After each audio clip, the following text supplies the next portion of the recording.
All right, so one of the last pieces that we're actually going to be putting on today is the Roush Axleback exhaust. Again, as I mentioned previously, this does fit both the 2.3 and the 2.7 engine. That's the reason that we kept it as an Axleback, so that it can go on either one.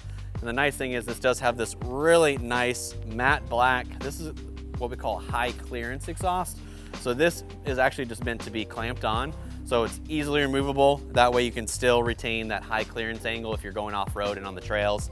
So this is really important. And then we do have some nice branding on the muffler here as well. So really simple install as far as once you've got everything ready to go.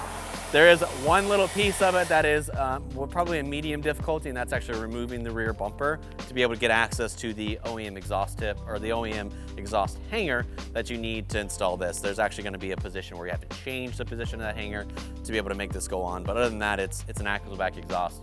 Once the bumper's off, it should be really quick.